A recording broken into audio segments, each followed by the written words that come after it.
Election commission ने Punjab assembly के 30 अप्रैल को होने वाले इंतखाबात मुलतवी कर दिए हैं। अब पंजाब में सूबाई इलेक्शन 8 अक्टूबर को होंगे। इलेक्शन कमीशन के मुताबिक मौजूदा हालात में कानून नाफिज करने वाले इदारों वजारत ख़जाना, वजारत दिफा, वजारत दाखिला और चीफ सेक्रेटरी पंजाब की तरफ से हालात से मुताल्लिक फराहम की गई तफसीलात के बाद इलेक्शन कमीशन ने 20, 21 और 22 मार्च को मीटिंग की और पंजाब में होने वाले जनरल इलेक्शन पर तफसील से गौर किया और इलेक्शन कमीशन को फराहम की गई रिपोर्ट्स, ब्रीफिंग्स और मवाद का जायजा लेने के बाद इलेक्शन कमीशन इस नतीजे पर पहुंचा है कि मौजूदा हालात में मुमकिन नहीं है कि ईमानदारी से साफ और शफाफ इलेक्शन पुरअमन अंदाज में आइन और कानून के मुताबिक कराए जा सकें। इसलिए आइन के आर्टिकल 218(3) और इलेक्शन एक्ट 2017 के सेक्शन 58 और 8C के तहत अपने इख्तियारात को इस्तेमाल करते हुए इलेक्शन कमीशन 8 मार्च को जारी किए गए इलेक्शन शेड्यूल को वापस लेता है और आइंदा इंतखाबात 8 अक्टूबर को होंगे और इसका शेड्यूल बाद में जारी किया जाएगा। इस पर रद्दमल देते हुए तहरीक इंसाफ के रहनुमा फवाद चौधरी ने ट्वीट किया है कि आइन और सुप्रीम कोर्ट अमलन ख़त्म कर दी गई है।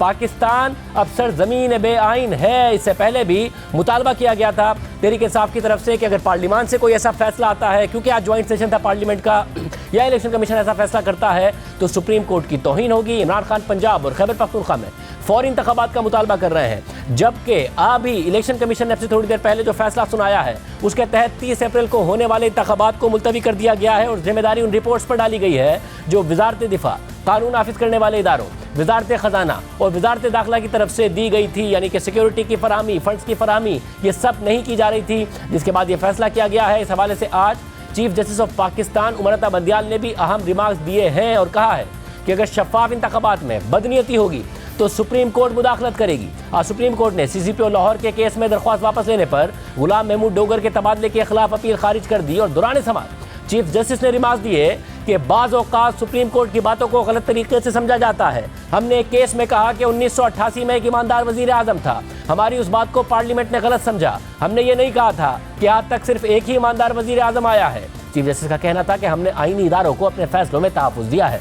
इलेक्शन कमीशन आईनी इदारा है जिसे सुप्रीम कोर्ट तहफ़्फ़ुज़ फराहम करेगा। इलेक्शन कमीशन को आइन के तहत इख्तियारात हासिल हैं जिनका मकसद शफाफ इंतखाबात कराना है। अगर शफाफ इंतखाबात में बदनीयती होगी तो सुप्रीम कोर्ट मुदाखलत करेगी। इस पूरी सूरत हाल पर बात करेंगे वज़ीर आज़म के मामले खुसूसी अताउल्लाह तारड़ हमारे साथ मौजूद हैं। तारड़ साहब बहुत शुक्रिया। तारड़ साहब, इंतखाबात ज़ाहिर है हुकूमत का मुतालबा था कि मुलतवी किए जाएँ, आप लोगों ने ज्वाइंट सेशन बुलाया, उसमें भी इस किस्म के मुतालबात आज नज़र आ रहे थे, जो तकारीर हो रही थी, और अब इलेक्शन कमीशन ने अपना फैसला जारी कर दिया है, मगर जिम्मेदारी इलेक्शन कमीशन ने हुकूमत पर डाली है। वजारत ख़जाना फंड नहीं दे रही, वजारत दाखिला सिक्योरिटी, वजारत दिफा लॉ इन्फोर्समेंट, तो अगर सुप्रीम कोर्ट अब कार्रवाई करेगी या तौहीन अदालत होती है तो हुकूमत के खिलाफ होगी। बहुत शुक्रिया शाहसेब साहब। देखिए, बात यह है कि जब ये सारी मुशावरत जो है वो इलेक्शन कमीशन कर रहा था, एंड ऑब्वियसली गवर्नमेंट ने इलेक्शन कमीशन को फैसिलिटेट करना होता है, सहूलतकारी फराहम करनी होती है फ्री एंड फेयर इलेक्शंस के इनकाद में, तो ऑब्वियसली एक फ़ाइनेंशियल क्रंच है, एक इकनॉमिक सिचुएशन ऐसी है कि जिसमें फ़ंड्स अवेलेबल नहीं हैं, और ये किसी ने फोर्स ही नहीं किया था कि पिछले बजट में प्रोविज़न रख ली जाती है एडिशनल फंड्स की कि इलेक्शन इसी फाइनेंशियल ईयर में होंगे, अगला फाइनेंशियल ईयर जून के बाद शुरू होता है। तो देखिए, IMF के पास भी पिछली गवर्नमेंट गई थी जो इमरान न्याजी साहब की हुकूमत थी, और असेंबलियां भी उन्होंने तोड़ी। उनको पता होना चाहिए था कि जो फाइनेंशियल क्रंच है वो किस किस्म का छोड़ के गए हैं, कि अगर वो असेंबलियां तोड़ेंगे तो इलेक्शन का इनकाद क्या मुमकिन होगा, नहीं होगा, इसके बेहतर जज तो वो थे। अब ऑब्वियसली फाइनेंस मिनिस्ट्री ने जो अवेलेबल रिसोर्सेज हैं, जो इस वक्त की सिचुएशन है, उसके मुताबिक ही इलेक्शन कमीशन को मुतला करना था। और जहाँ तक सिक्योरिटी सिचुएशन है, देखिए पाकिस्तान के अंदर एक इस वक्त टेरर थ्रेट मौजूद है। कल भी एक सर्विंग ब्रिगेडियर ISI के, उनके साथ जवान कुछ शहीद हुए पाकिस्तान फ़ौज के। तो देखिए ना, अब ये जहाँ ऐसे मामला चल रहे हैं कि जहाँ पे आए रोज़ कोई ना कोई दहशतगर्दी के वाक़यात हो रहे हैं, हमले हो रहे हैं। अब उसमें मिनिस्ट्री ऑफ डिफेंस से तो पूछा गया था कि क्या आप ट्रूप्स की डिप्लॉयमेंट करवा सकते हैं। अब जब ट्रूप्स की पहली जिम्मेदारी या प्राइमरी ड्यूटी वो एक्सटर्नल थ्रेट को और इंटरनल थ्रेट को न्यूट्रलाइज करना है, तो फिर ऑब्वियसली उनका जवाब यही आया कि जी इस सूरत हाल में जहाँ पे पंजाब के अंदर भी इंटेलिजेंस बेस्ड ऑपरेशंस भी हो रहे हैं, जहाँ पे हमले भी हो रहे हैं, तो हमारी प्राइमरी ड्यूटी जो है वो दहशतगर्दी के वाक़यात की रोकथाम है, इसलिए ट्रूप्स नहीं प्रोवाइड किए जा सकते इलेक्शन के लिए। तो ये सारे मामला जब आप देखते हैं तो सुप्रीम कोर्ट के ऑर्डर में भी एक गुंजाइश मौजूद है जो पैराग्राफ 14 है कि अगर ये 90 दिन में मुमकिन ना हो तो बेरस मिनिमम टाइम में इलेक्शंस का इनेकाद मुमकिन बनाया जाए। तो सुप्रीम कोर्ट ने भी गुंजाइश छोड़ी थी और इलेक्शन कमीशन ने अपने ताई तो इलेक्शन कराने नहीं, हुकूमत के जो तमाम डिविजन्स हैं जिन्होंने इसमें मावनत फराहम करनी है, अगर वो मावनत फराहम करना मुमकिन होगा तो उसका जवाब हाँ में आएगा कि जी हम करवा सकते हैं। अगर ये मावनत फराहम करना मुमकिन नहीं होगा तो फिर ऑब्वियसली जो प्रेजेंट सूरत हाल है, जो फैक्ट्स हैं, जो सर्कमस्टांसिस हैं, वो एज इट इज़ लिख के इलेक्शन कमीशन को भेज दिए गए थे और मशावरती इजलास भी हुए। उसमें भी तमाम अफसरान ने, तमाम डिविजन ने अपना जो भी पोजीशन थी वो वाजे करके इलेक्शन कमीशन को बता दी थी। वैसे सुप्रीम कोर्ट के आगे ज़ाहिर दलाइल रखे गए थे और जो बेरिस मिनिमम की आप बात कर रहे हैं, सुप्रीम कोर्ट ने वो उस तनाजुर में कहा था कि क्योंकि मामला सुप्रीम कोर्ट पहुंचा, उसको नोटिस हुआ तो शायद 90 दिन के अंदर नहीं हो पाएंगे तो बेरिस मिनिमम में अनाउंस कर दें, जो कि इलेक्शन कमीशन ने कर दिए सदर मुमलिकत से कंसल्टेशन के बाद 30 अप्रैल के लिए। तो बेरिस मिनिमम वाली जो कंडीशन थी वो तो 30 अप्रैल को पूरी हो गई थी। अब जो इलेक्शन कमीशन ने इस वक्त डिले किया है वो हुकूमत की वजह से किया है कि हुकूमत ना तो फंड्स देने को तैयार है, ना सिक्योरिटी देने को तैयार हो। जब आप कह रहे हैं कि हालात ऐसे हैं और खजाने में पैसे नहीं है, 2008 में जैसे आप लोगों की हुकूमत आई और उस वक्त फौरी तौर पर कोalition हुकूमत आई थी तो इसहाक डार साहब ने बताया कि खजाना खाली छोड़ के गए हैं जनरल मुशर्रफ साहब, और उस वक्त मोहतरमा बेनज़ीर भुट्टो की शहादत भी हुई थी, थोड़ा सा इलेक्शन डिले हुआ, इलेक्शन हो गया। फिर 2013 में जब आपकी दोबारा हुकूमत आई उस वक्त भी लॉ एंड ऑर्डर की सिचुएशन बहुत खराब थी, फिर वजीर खजाना बने इसहाक डार साहब, फिर उन्होंने बताया कि खजाना खाली छोड़ के गई है पीपल्स पार्टी की हुकूमत, और फिर आप IMF के प्रोग्राम में गए। उन दोनों टाइम्स में इलेक्शन हो गए थे, अब क्यों नहीं हो सकते हैं? उस वक्त भी लॉ एंड ऑर्डर बहुत खराब था, उस वक्त भी आप कहते थे खजाना खाली है। नहीं, उसमें फ़र्क है, बुनियादी फ़र्क ये है। As a student of law मैं आपको बता सकता हूँ, as a Pakistani, as a politician बता सकता हूँ कि उस वक्त तमाम इलेक्शंस का इनकाद इकट्ठे होना था चारों सूबों में और नेशनल असम्बली के इलेक्शंस का। तो जब ये ख़र्चा एक दफ़ा करना हो तो माली हालात पे उस तरह का असर नहीं आता। और ये बड़ा टेक्निकल पॉइंट है, आप इसको अप्रीशिएट करेंगे कि देखिए जो अमला है उसकी तनख्वाहें, उसका TADA, उस पर जो खर्च आना है खाने पीने का, लॉजिस्टिक्स का, वो भी तब एक दफ़ा हुआ। ट्रांसपोर्ट का खर्चा भी एक दफ़ा हुआ। बैलेट और प्रिंटिंग मटेरियल, जितना बैलेट मटेरियल है, बैलेट पेपर है, उसका खर्चा भी एक दफ़ा हुआ। सिक्योरिटी डिप्लॉयमेंट का खर्चा भी एक दफ़ा हुआ। मगर एक शख्स की ज़िद और अना की वजह से अगर 2 असेंबलियाँ पहले टूटी हैं तो फिर हुकूमत पाकिस्तान ये खर्चा 2 दफ़ा कैसे करेगी इस फाइनेंशियल क्रंच के अंदर? पहला बुनियादी फ़र्क ये है कि ये खर्चे बार बार होंगे। तो इसीलिए जो 8 अक्टूबर की डेट दी गई है वो तमाम इलेक्शंस मुल्क में एक दफ़ा करवाने के लिए दी गई है। और ये खर्चे वाली बात तो हो गई, और ये बिल्कुल वाज़ेह बात है, बड़ी क्लियर है कि ख़र्चा बार बार नहीं किया जा सकता। फाइनेंशियल क्रंच है तो एक ही दफ़ा ख़र्चा हो और कौमी और सूबाई इलेक्शंस एक ही दफ़ा हो। इससे अगर आप आगे चलें तो आर्टिकल 224 बड़ा क्लियर है। जो केयर टेकर गवर्नमेंट्स का कॉन्सेप्ट है वो इसलिए दिया गया था पाकिस्तान के अंदर, हालांकि हमारे हमसाए मुल्क में नहीं है, कि ये बिल्कुल फ्री, फेयर, ट्रांसपेरेंट, गैर जानिबदार, मुनसिफाना इलेक्शंस का इनेकाद हो। अब जब हमारी गवर्नमेंट होगी और सूबे में इलेक्शन होंगे तो हमारा कुछ इन्फ्लुएंस चलेगा। अगर सूबे में जिसकी भी गवर्नमेंट आती है, जब नेशनल असेंबली के इलेक्शन होंगे तो फिर उनका इन्फ्लुएंस चलेगा। तो फिर केयर टेकर का कॉन्सेप्ट जो आर्टिकल 224 वाजे करता है वो किधर जाएगा? वो भी आइन की शिक है। फिर सिंध और बलूचिस्तान का बहुत बड़ा इतराज़ ये है कि जब सेंसस हो गया और सेंसस शुरू है तो 2 सूबों में नए हल्का बंदियों पे इलेक्शन होंगे, 2 में पुरानी के होंगे।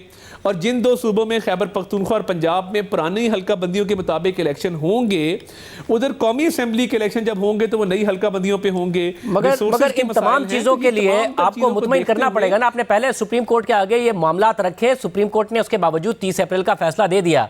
आज जो चीफ जस्टिस साहब के रिमार्क्स है वो आपने सुन लिए। उसके बावजूद जब ये फैसला आ गया तो इलेक्शन कमीशन की बाकायदा तौर पर एलामिये में लिखा हुआ है कि ये उन्होंने फैसला नहीं किया है, उन्होंने इसलिए फैसला किया है, किया उन्होंने मगर इस बुनियाद पर किया है कि जो ब्रीफिंग दी गई, जो बात की गई, तो फाइनेंस मिनिस्ट्री हो, इंटीरियर मिनिस्ट्री हो, डिफेंस मिनिस्ट्री हो, वो अदालत को अब कैसे मुतमईन करेगी जब पहले नहीं कर पाई? या फिर कंटेम्प्ट ऑफ कोर्ट के लिए तैयार हैं आप लोग? नहीं, देखिए बात यह है कि जो जो मिनिस्ट्रीज और डिविजन्स ने हकायक सामने रखे हैं वो हकायक वैसे ही हैं जैसे इलेक्शन कमीशन के सामने रखे गए। वही हकायक अगर सुप्रीम कोर्ट ने बुलाया तो उनके सामने भी रखे जाएंगे। इसमें कोई ऐसी बात है नहीं कि जब ये बात बिल्कुल वाजे हो चुकी है कि फंड्स हैं नहीं, लॉ एंड ऑर्डर की सिचुएशन है, सेंसस चल रहा है, आर्टिकल 224 के मुताबिक केयर टेकर्स का कॉन्सेप्ट है, तो ये सुप्रीम कोर्ट जब बुलाएगी तो ये तमाम चीज़ें उनके सामने रखेंगे और लॉजिकली ये आर्ग्यू करेंगे। और देखिए, जो 8 सफ़ों का इलेक्शन कमीशन का ऑर्डर है उसमें उन्होंने पैराग्राफ 14 का सुप्रीम कोर्ट के ऑर्डर का रेफरेंस दिया है और उन्होंने कहा है कि अगर ये तमाम चीज़ें मुमकिन ना हो, 90 दिन के अंदर इलेक्शंस का इनेकाद मुमकिन ना हो और ऐसा course available where such a course is not available, then elections to be held within the barest minimum time, फिर कम तरीन वक्त में इलेक्शंस करवाए जाएं अगर 90 दिन में नहीं हो सकते। अब कम तरीन वक्त हमारे मुताबिक या इलेक्शन कमीशन ने जो फैसला किया है वो यही है कि जब मुल्क में एक ही दफ़ा इलेक्शंस होंगे, खर्चा एक ही दफ़ा होगा तमाम सूबों में और कौमी असम्बली के इलेक्शंस के हवाले से, और ये नहीं होगा कि डबल डबल खर्चे हो रहे हैं। ये शाह खर्ची पाकिस्तान अफोर्ड नहीं करता। हल्का बंदियों के जो मसाइल हैं वो भी हल हो चुके होंगे और तब तक होपफुली, क्योंकि इंटेलिजेंस बेस्ड ऑपरेशन चल रहे हैं, law and order based operation चल रहे हैं, तो उसमें भी इंशाल्लाह बेहतरी आ चुकी होगी। मगर क्या ये कानूनी तौर पर भी जो परमिसिबल है वो हल यही लगता है। मगर लॉजिकल और कानूनी तौर पर असल में जो मामला है, आप लॉजिकल और कानूनी बता रहे हैं, यह है कि इमरान खान साहब को किसी तरीके से कोशिश थी कि गिरफ्तार कर लिया जाए, किसी केस में वो जेल में चले जाएं और उसके बाद उन्हें कैंपेन करने का मौका ना मिले, उसमें आप कामयाब हो नहीं सके, तो इसलिए अब ये रास्ता अपनाया गया। और खान साहब ने आज ये इल्ज़ाम लगाया है कि आईजी इस्लामाबाद और आईजी पंजाब मिलकर उन्हें उनके कत्ल की साजिश कर रहे हैं। ये क्या या तो उन्हें जेल में डालना चाहते हैं या फिर उन्हें मारना चाहते हैं, वो ये कह रहे हैं। नहीं, देखिए, बात बड़ी सिंपल है कि इमरान खान साहब ने कुछ जराइम किए हैं, तोशा खाना का एक रेफरेंस है, तोशा खाना का एक क्रिमिनल ट्रायल है, उसके अलावा उन पर मुकदमात है, टिरियन जेड वाइट का केस है। अब ये मुल्क में नई रवायत डल गई है कि अदालतें एक मुजरिम से या मुलजिम से पूछती हैं कि आप किस दिन बेल करवाने आना चाहते हैं। एक मुलजिम से ये पूछती हैं कि आपको कब सहूलत रहेगी। एक मुलजिम से ये पूछती हैं कि फ़र्द जुर्म आयद होनी चाहिए कि नहीं होनी चाहिए। पाकिस्तान का कोई भी शहरी हो, फ़र्द जुर्म जिस दिन अदालत ने करनी हो आयद, वो आयद होके रहती है। ये वाहिद शख्स है जिसने 2 महीने से अपने ऊपर फ़र्द जुर्म आयद नहीं होने दी, क्योंकि इसके हाथ करप्शन में रंगे हुए हैं। ये तोशा खाना का जवाब नहीं देना चाहते, ये टेक्निकलिटीज़ पे खेलना चाहते हैं, इसीलिए अदालतों पर भी हमलावर होते हैं, लॉ इन्फोर्समेंट एजेंसीज भी हमलावर होते हैं। इस चीज़ का ताल्लुक किसी कैंपेन से नहीं है। आपके खिलाफ केसेस रजिस्टर्ड हैं पिछले 2 साल से, आप उसका जवाब देने से कासिर हैं। फॉरेन फंडिंग में आपने 6 साल लगाए, कभी स्टे ऑर्डर, कभी दायरा इख्तियार को चैलेंज। टिरियन जेड वाइट के केस में यही हो रहा है, टेक्निकलिटी पे खेल रहे हैं कि जी दायरा इख्तियार नहीं है, ये हम जुरिस्डिक्शन को चैलेंज करने जा रहे हैं। तोशा खाना के केस में भी यही डिले है। एक शख्स डिफायंट है, वो अपने खिलाफ केसेस को मानता नहीं है, अदालतों को डिक्टेशन देता है, उसकी डिक्टेशन मानी जाती है, लोग कहते हैं कि उसकी सहूलतकारी की जाती है, उसके सहूलतकार मौजूद हैं, तो फिर क्रिमिनल लॉ खत्म कर दे इस मुल्क में। बहुत शुक्रिया। हमारे साथ मौजूद हैं अतार साहब, कह रहे हैं कि फैसला आइन और कानून की रोशनी में किया गया है, मगर अदालत इसको किस तरीके से लेगी, क्योंकि बॉल अब सुप्रीम कोर्ट के कोर्ट में है। हामिद मीर साहब हमारे साथ मौजूद हैं। मीर साहब, बहुत शुक्रिया। हुकूमत तो ज़ाहिर है शुरू से ये इंदिया दे रही थी, इलेक्शन नहीं कराना चाह रही थी, और अब इलेक्शन कमीशन का फैसला आ गया, मगर ministry of defence, ministry of interior, chief secretary Punjab, ministry of finance की तरफ से वो कहते हैं, और सिक्योरिटी एजेंसीज की तरफ से जो ब्रीफिंग दी गई उसकी रोशनी में फैसला किया गया है। आपके ख्याल में हुकूमत कंटेम्प्ट ऑफ कोर्ट से बच पाएगी, जबकि आज ही चीफ जस्टिस के रिमार्क सामने आए थे? देखिए शाहिद साहब, मैं तो आपको काफ़ी अरसे से कह रहा था कि ये जो हुकूमत है ये 30 अप्रैल तक इलेक्शन नहीं करवाएगी, और उस वक्त कुछ लोग ये कहते थे जी कि ये शायद करवा देंगे, लेकिन अब ये नहीं करवा रहे। तो ये मेरा ख्याल है कि एक बहुत बड़ा एक आईनी बहरान पैदा हो गया है इस वक्त, क्योंकि सुप्रीम कोर्ट का ऑर्डर बड़ा वाज़ेह है कि 30 अप्रैल तक पंजाब और खैबर पख्तूनख्वा में इलेक्शन करवाना है। अब इस पे बहुत से आईनी माहिरीन जो है उनका एक ख्याल है कि ये जो पंजाब की निगरान हुकूमत है इसकी भी मुद्दत 30 अप्रैल को ख़त्म हो जाएगी, तो उसके बाद फिर क्या होगा? अक्टूबर तक फिर पंजाब में कौन सी हुकूमत होगी? 30 अप्रैल के बाद ये आइन की कौन सी आर्टिकल के तहत ये हुकूमत कंटिन्यू करेंगे? तो एक तो ये बहुत बड़ा मसला है। दूसरा मसला ये है कि सुप्रीम कोर्ट जो है उसके ऑर्डर को आप कैसे डिफाई कर सकते हैं? पाकिस्तान में आपके साथ पास मिसालें मौजूद हैं कि कंटेम्प्ट ऑफ कोर्ट में एक sitting prime minister of Pakistan जो है वो डिस्क्वालीफाई हो चुका है, फेडरल मिनिस्टर जो है वो डिस्क्वालीफाई हो चुके हैं। तो ये एक नया आईनी बहरान इसलिए मुझे लगता है कि पैदा हो जाएगा कि सुप्रीम कोर्ट में कंटेम्प्ट ऑफ कोर्ट की कार्रवाई शुरू हो जाएगी। अगर शुरू हुई तो उसमें सिर्फ चीफ इलेक्शन कमिश्नर के खिलाफ कार्रवाई नहीं होगी, बल्कि वो तमाम इदारे, वो मिनिस्ट्रीज जिन्होंने कहा है कि जी हम 30 अप्रैल को इलेक्शन करवाने के लिए इलेक्शन कमीशन से ताउन नहीं कर सकते, उन पर भी जिम्मेदारी आयद होगी और प्राइम मिनिस्टर शहबाज शरीफ साहब पर भी आयद हो सकती है। तो इसलिए ये एक मुझे लगता ये है कि इलेक्शन से बचने के लिए एक बहुत बड़ा जो आईनी बहरान है उसको अपने गले लगा लिया है हुकूमत ने, जो पहले ही बहुत मुआशी और सियासी मसाइल का शिकार है। तो बेहतर होता कि इस पे चीफ इलेक्शन कमिश्नर जो हैं वो ये ऐलान करने से पहले वो सियासी कायदीन को बुलाते और उनके साथ सलाह मशवरा करते। गो के तहरीक इंसाफ का एक डेलीगेशन उनके पास गया था, लेकिन अगर इस पे कुछ थोड़ा सा एक पब्लिकली भी एक इनिशिएटिव लिया जाता और हुकूमत के कुछ जिम्मेदार गुजरा हजरात को और पीटीआई वालों को आमने सामने बिठाया जाता, भले उसमें शहबाज शरीफ और इमरान खान साहब ना बैठते, लेकिन आमने सामने बिठा के कोई दरमियानी रास्ता तो निकल सकता था ना। क्योंकि अब ये कैसे हो सकता है कि सुप्रीम कोर्ट ऑफ पाकिस्तान जो है वो अपना एक वाज़े ऑर्डर जो है उसको नजरअंदाज कर दे। वो कैसे नजरअंदाज कर सकती है?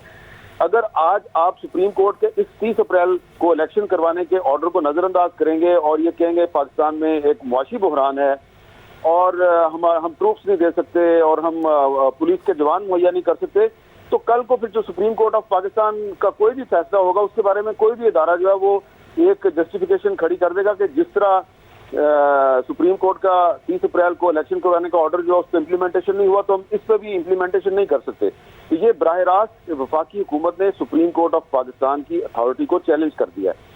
और इसके अलावा जो आज राना सनाउल्लाह साहब ने पार्लियामेंट के मुश्तरका इजलास में उन्होंने बिटवीन दी लाइन जो मैसेज दिया है सुप्रीम कोर्ट के जजेस को, मेरा ख्याल है वो भी बड़ा नामुनासिब है। तो ऐसा लगता है कि फेडरल गवर्नमेंट और सुप्रीम कोर्ट ऑफ पाकिस्तान आमने सामने आ चुके हैं और अगर कंटेम्प्ट ऑफ कोर्ट की कार्रवाई शुरू हो गई तो हुकूमत के लिए बड़ी मुश्किलात होगी। बहुत शुक्रिया आमिर साहब। कह रहे थे कंटेम्प्ट ऑफ कोर्ट की सूरत हाल है, उसमें हुकूमत के लिए बहुत मुश्किलात खड़ी हो सकती हैं। वाज़ेह फैसला था सुप्रीम कोर्ट का, उसके बावजूद ये सब हुआ है। मज़ीद बात करेंगे। इमरान खान साहब ने अपनी जान को आज और कल खतरे की बात की है कि ऑपरेशन होगा और मुर्जा भुट्टो की तर्ज पर मुझे कत्ल किया जा सकता है मेरे घर में। क्या मामलात हैं, मौक़िफ़ मालूम करेंगे एक ब्रेक के बाद। इमरान खान हर तरफ से हुकूमत पर दबाव बढ़ा रहे हैं। अदालतों से उन्हें मुसलसल रिलीफ मिल रहा है और सियासी तौर पर वो भरपूर अंदाज में अपना बयानिया आगे बढ़ा रहे हैं। बार बार दावा कर रहे हैं कि हुकूमत का इरादा मुझे कत्ल करने का है। और इस हवाले से उन्होंने एक और दावा कर दिया है और इल्ज़ाम लगाया है कि आईजी पंजाब और आईजी इस्लामाबाद और उनके हैंडलर्स ने 2 स्क्वाड बनाए हैं। ये हमारे लोगों में अंदर आकर पुलिस वालों को मारेंगे और फिर मुर्जा भुट्टो की तरह मुझे कत्ल करने की कोशिश करेंगे। इसमें पंजाब पुलिस के एहलकार भी मारे जाएंगे। आईजी पंजाब और आईजी इस्लामाबाद पीछे इनके हैंडलर्स, इन्होंने प्लान क्या बनाया? पंजाब का आईजी है, इन्होंने 2 स्क्वाड्स बनाई हैं। वो क्या करेंगे? वो हमारे लोगों के अंदर यहां आ जाएंगे और इधर से गोली चला के 4-5 पुलिस वाले मारने हैं इन्होंने। उसके बाद वहां से अटैक आना है, हमारे लोगों को यहां मारेंगे, मॉडल टाउन टाइप कत्ल करेंगे, फिर करते करते मेरे घर आके वो फिर मुर्तजा भुट्टो टाइप स्टाइल मुझे कत्ल करेंगे। ये प्लान बना हुआ है, या आज इन्होंने करना है और या कल करना है। इस पर इस्लामाबाद कैपिटल पुलिस ने ट्विटर पर लिखा है कि इस्लामाबाद कैपिटल पुलिस कानून पर अमल दरामद के लिए मसरूफ़ अमल है। इस्लामाबाद पुलिस अदालती अहकामात पर अमल दरामद के लिए तमाम मुमकिन इक़दाम उठा रही है। अदालती अहकामात पर अमल दरामद के दौरान पुलिस के 63 अफसरान और एहलकार ज़ख्मी हुए और 25 से ज़ायद गाड़ियाँ और मोटरसाइकिल्स नजर आतिश की गईं। इस्लामाबाद पुलिस अदालती अहकामात को पूरा करने के लिए कोशा है। इस सिलसिले के तमाम मुकदमात की तफ्तीश मुरवजा मयारी तरीक़ों से की जाएगी। कानून सबके लिए बराबर है और कानून की अमलदारी को यकीनी बनाया जाएगा। गैर जिम्मेदाराना बयानात के हवाले से कानूनी कार्रवाई ज़ेर गौर है और कानूनी टीम से मुशावरत की जा रही है। आवाम से गुजारिश है कि तमाम शरपसंद अनासिर के मुतालिक इतला पुकार 15 पर दें। जबकि हमने इस हवाले से मौक़िफ़ लेने के लिए इस्लामाबाद पुलिस से रब्ता किया तो ज़राए के हवाले से दावा किया गया कि इमरान खान के इल्ज़ामात पर कानूनी कार्रवाई पर गौर कर रहे हैं, क्योंकि इमरान खान के माजी के इल्ज़ामात भी क़यास राइयाँ निकले जिनके कोई सबूत नहीं दिए गए, जबकि मुस्तकबिल की कार्रवाई के इल्ज़ामात भी महज क़यास राइयाँ हैं जिनके वो कोई सबूत देने को तैयार नहीं है। इमरान खान अपने इल्जामात के सबूत पुलिस को नहीं तो किसी अदालत को ही फराहम कर दें। वो जो 100 FIRs का इल्जाम बार बार मीडिया पर दोहराते हैं, उसके सबूत ही आवाम के सामने रख दें कि कहां हुई हैं 100 FIRs। इसके अलावा निगरान वज़ीर आला पंजाब मोहसिन नकवी ने ट्वीट किया है कि इमरान खान ने मुबैना कातिलाना हमलों के खतरात का जो इल्जाम लगाया है, हुकूमत पंजाब ने इसकी इंक्वायरी के लिए कमीशन बनाने का फैसला किया है। हम इस बात को यकीनी बनाना चाहते हैं कि इस तरह के संगीन इल्जामात की मुकम्मल तहकीकात की जाएं और हर सूरत सख्त एक्शन लिया जाएगा। दूसरी तरफ कल ये खबर आई थी कि इमरान खान के इस्लामाबाद जुडिशल कॉम्प्लेक्स में पेशी के मौके पर पुलिस और अदालत पर हमलों की तहकीकात के लिए वफाकी हुकूमत ने मुश्तरका तहकीकाती टीम बनाने का फैसला किया है। और आज तहरीक इंसाफ के खिलाफ दहशतगर्दी के मुकदमात पर पंजाब हुकूमत ने GIT बना दी है। SSP इमरान कीश्वर GIT के सरबराह होंगे। SP model town Aftab GIT का हिस्सा होंगे, जबकि GIT में IB और हसास इदारों के अफसरान भी शामिल होंगे। नोटिफिकेशन के मुताबिक GIT थाना रेस कोर्स, सिविल लाइन और शादमान में PTI पर होने वाले मुकदमात की तफ्तीश करेगी और तमाम मुकदमात की तफ्तीश करके चालान अदालत में जमा कराएगी। इस पूरी सूरत हाल पर बात करेंगे पंजाब के निगरान वज़ीर इत्तलात आमिर मीर से। आमिर साहब, बहुत शुक्रिया हमें शो में ज्वाइन करने के लिए। इमरान खान साहब ने एक नया इल्ज़ाम लगाया है, संगीन इल्ज़ाम है कि उनके कत्ल की बाकायदा तौर पर साजिश की जा रही है और उन्होंने ये कहा है कि आज या कल उनकी रिहाइशगाह पर ऑपरेशन किया जाएगा और इस प्लान के तहत किया जाएगा कि IG इस्लामाबाद, IG पंजाब और उनके पीछे उनके हैंडलर्स ऑपरेशन करना चाहते हैं, जिसमें से कोई 5 पुलिस एहलकार उनके कारकुनों में भेजे जाएंगे और वो फिर पुलिस पर हमला करेंगे। 4-5 पुलिस एहलकार शहीद होंगे और इसको बुनियाद बनाकर उनके कारकुनों के खिलाफ मॉडल टाउन जैसा अटैक होगा और फिर इमरान खान साहब को मुर्जा भुट्टो की तरह मारा जा सकता है। यह पूरा प्लान है जो उन्होंने बताया। देखें शाहजेब, ये तो किसी फिल्म डायरेक्टर की बनाई हुई कहानी लगती है और आपको पता है कि खान साहब ऐसी कहानियां गढ़ने के माहिर हैं। लेकिन अफसोस की बात यह है कि इस तरह किसी सीनियर पुलिस ऑफिसर पर जो कत्ल की साजिश का इल्जाम लगाना है, ये देखें संगीन जुर्म है। Criminal conspiracy is a criminal offence. और मेरी जाती राय में तो जो IG इस्लामाबाद और IG पंजाब है, उनको इस पे खान साहब के खिलाफ जो है वो कानूनी कार्रवाई करनी चाहिए। खान साहब का मसला ये हो गया, वो डेस्परेट हो चुके हैं, रोजाना किसी ना किसी पर कोई ना कोई इल्जाम लगा देते हैं और इसीलिए इन्हें अब इल्जाम खान का खिताब मिल चुका है। मतलब आप बताइए कि इस तरह के इल्जाम जो तो अक्लो शऊर से आरी कोई शख्स आयद कर सकता है कि IG पंजाब जो है, आप बताइए कि वो खान साहब को क्यों मरवाना चाहेगा। वो डॉक्टर उस्मान अनवर तो वैसे भी एक MBBS डॉक्टर है, वो एक मुहज्जब और शरीफ आदमी है। मतलब आप बताइए कि क्या अकल इस बात को मान सकती है कि IG लेवल का शख्स किसी सियासतदान को मरवाने के लिए कोई साजिश करेगा, कोई डेथ स्क्वाड तश्कील देगा। वैसे भी अगर ऐसा कोई वाकया होता है तो आप बताइए कि इसका नुकसान किसको होगा। क्या कोई हुकूमत जो है वो अपने सर ऐसा कोई मुद्दा लेगी? इससे बड़ी बेवकूफ़ी क्या हो सकती है किसी हुकूमत के लिए वो कि ऐसा कोई वाकया करवाए। मतलब मगर आप जब कह रहे कि हुकूमत ऐसा वाकया कराए, जो निगरान हुकूमत है उसे कुछ पता भी है या उसके कंट्रोल में कुछ है भी? क्योंकि खान साहब तो बाकायदा तौर पर बराह रास्त आर्मी चीफ पर इल्ज़ाम लगा रहे हैं और जो आज का इल्ज़ाम लगाया उन्होंने कि 2 IG मिलकर प्लान बना रहे हैं, उसके पीछे भी वो हैंडलर्स का कह रहे हैं कि हैंडलर्स के थ्रू ये सारा का सारा काम हो रहा है। तो जो निगरान हुकूमत है पंजाब की, उसे पता भी है कि ऐसा कोई प्लान बन रहा है या नहीं बन रहा है, उसके कंट्रोल में चीज़ें हैं या नहीं है? शाहजेब, ये देखें, अब मतलब आर्मी चीफ जो है उनका ये लेवल है कि वो IGs को बिठा के साजिश करेंगे। इस मुल्क में जब किसी आर्मी चीफ में कुछ करना होता है तो क्या उसे अब पुलिस फोर्स की जरूरत पड़ती है? आप मुझे ये बता दीजिए। मतलब खान साहब जो हैं वो पहले इस तरह के इल्जाम आसिफ जरदारी पे लगा चुके हैं, राना सनाउल्लाह पर लगा चुके हैं।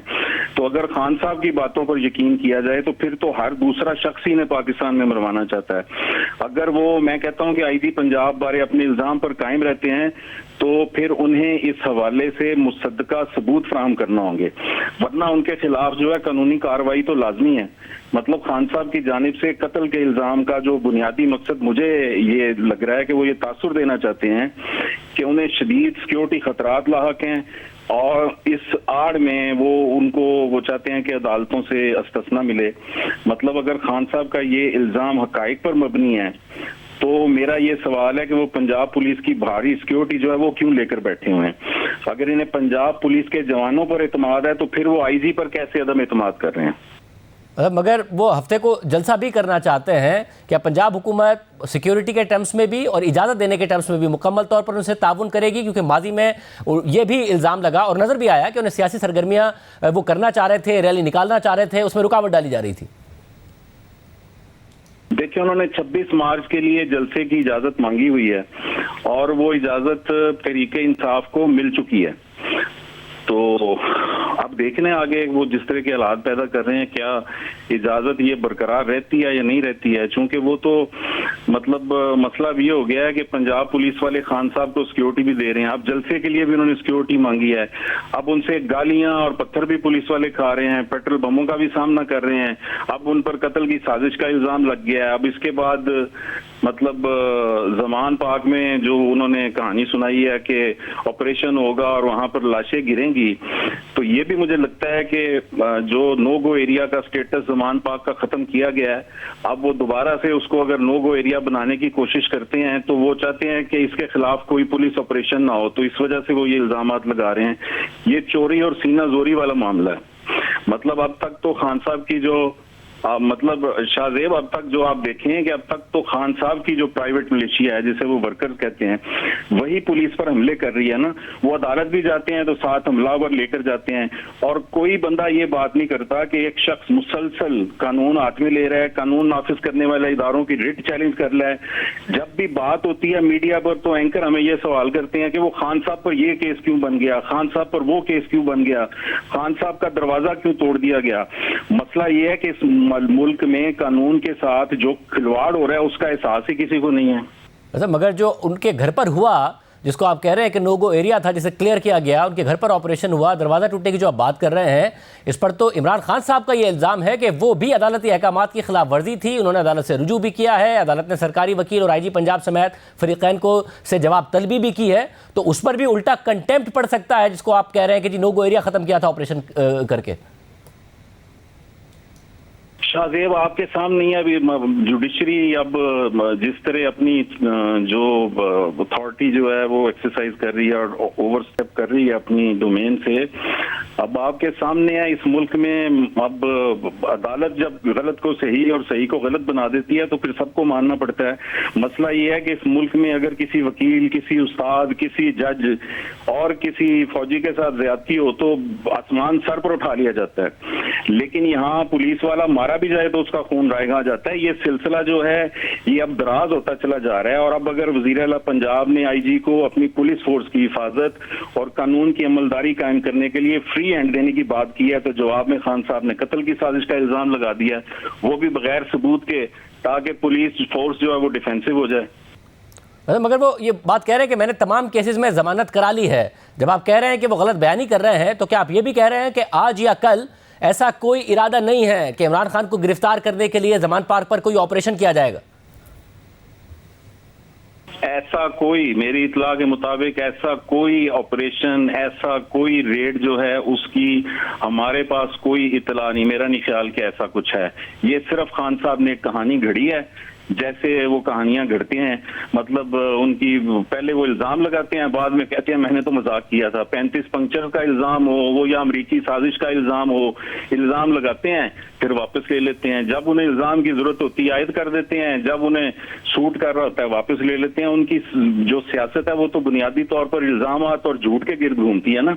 उनका बयानिया भी खान साहब का हमेशा झूठ पर मबनी होता है। वो, मैं तो उन्हें कहूंगा कि पाकिस्तानी पॉलिटिक्स के गोएबल्स हैं, इतना झूठ बोलते हैं कि लोग सच समझना शुरू कर देते हैं। बहुत शुक्रिया, आज का इतना ही, अल्लाह हाफ़िज़।